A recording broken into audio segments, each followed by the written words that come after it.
Bonjour à tous, nous voici maintenant à Chéran. L'église Saint-Vaast n'est pas seulement un lieu de culte, elle est aussi le témoin de l'histoire de Chéran. Elle a été construite au XVe siècle et a grandi au XIXe siècle. Elle garde encore de très beaux vitraux de cette dernière époque, mais d'autres ont été réalisés les années 50, en même temps que le chemin de croix, par l'artiste Myriel Bussy. Son clocher possède une cloche moulée en 1954 avec les motifs d'une danse macabre. Cette église de style ogival se compose de deux parties bien distinctes. Une première partie très ancienne, datant du XVe siècle, constituée de la nef et des bas-côtés. Les voûtes en berceau de la nef principale est entièrement formée de bois dont les parties visibles de ces poutres sont sculptées de faux entraits, têtes d'ange ou de prophètes. Seconde partie, le chœur et le transept qui réduit les travaux d'enregistrement réalisés en 1901. Et son intérieur contient plusieurs œuvres comme. Les fonds bâtissements sont classés à l'inventaire de monuments historiques. Il s'agit d'un monument classé du XIIIe siècle.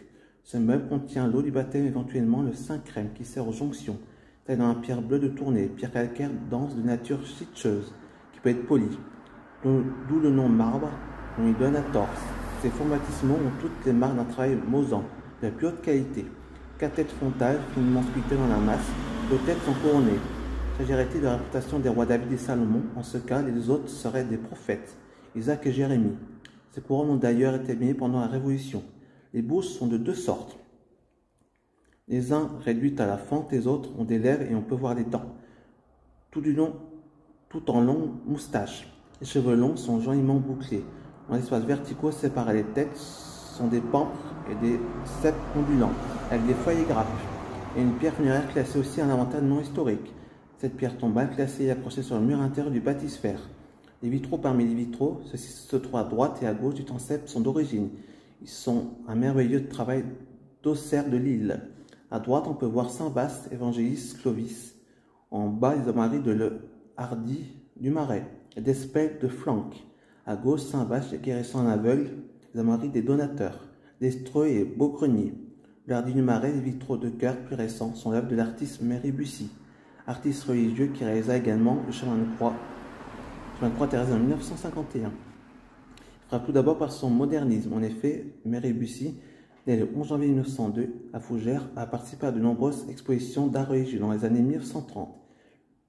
Il était portraitiste et a réalisé des peintures murales dans les monastères d'une église, mais son œuvre majeure est la décoration de la chapelle des sœurs de Saint-Vaast de Paul, Saint-Vincent de Paul, rue de Bac, qui s'échelonnera de 1931 à 1934.